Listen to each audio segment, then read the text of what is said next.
Mon voisin du dessus apprend la batterie. C'est un quinquagénaire en pleine crise. Il m'a dit « j'ai besoin de m'exprimer ». Il s'exprime de 19h à 21h, tous les soirs, avec des exercices de caisse clairs. Tac, tac, tac, boum, tac. On dirait un morse dépressif. Je l'entends compter à voix haute. 1, 2, 3, 4. Moi, je compte aussi, mais les minutes. Je suis allé le voir. Je lui ai dit « c'est super, tu progresses, tu pourrais peut-être jouer un peu moins fort ».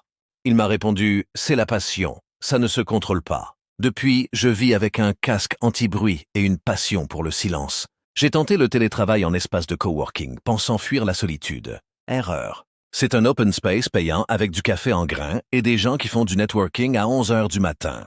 Mon voisin de table passe ses appels en parlant très fort avec un vocabulaire de start-up. Il faut scaler le process. J'ai un call avec les investisseurs. Il porte un t-shirt « Entrepreneur is the new punk ». Moi, je rédige des tableaux Excel et je me sens punk du tableur. Le pire, c'est les événements après le travail.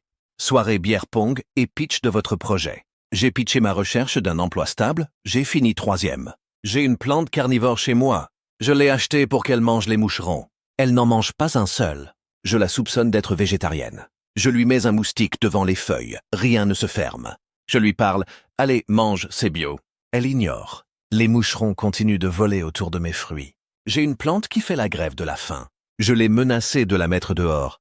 Elle a fait une nouvelle feuille, juste pour prouver qu'elle vit, mais toujours pas de nutrition. Sa stratégie est passive-agressive. J'ai été jury pour le concours d'éloquence de mon lycée. Le thème « L'avenir est-il une illusion ?» Un élève, très sérieux, a commencé. Camus disait que la vie n'a pas de sens, mais qu'il faut imaginer Sisyphe heureux. Moi, je pense que Sisyphe, il avait surtout mal au dos.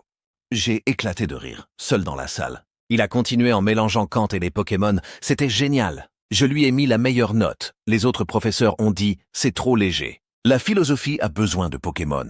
En rangeant ma cave, j'ai retrouvé mon vieux téléphone à clapet. Je l'ai rallumé, il fonctionne encore. Il affiche un fond d'écran de coucher de soleil pixelisé et 80 SMS de l'époque où on payait le texto. Ma mère avait écrit « je t'aime » parce que « je t'aime » coûtait 10 centimes de plus. J'ai ri, je l'ai rechargé et je l'ai gardé comme relique. J'ai offert un coussin à mémoire de forme à mon chien.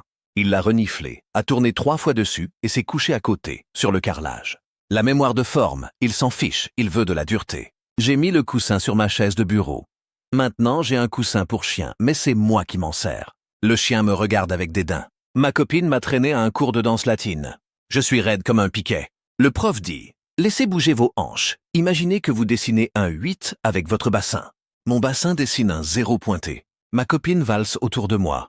Je tourne en manquant de lui marcher dessus. Le prof me prend à part et me dit « Vous savez, la danse, c'est dans la tête. » J'ai répondu « Ma tête est d'accord, mais mes pieds sont abstentionnistes. » On a fini sur une rumba. J'avais l'air d'un pingouin en deuil. J'ai testé une appli de rencontre amicale.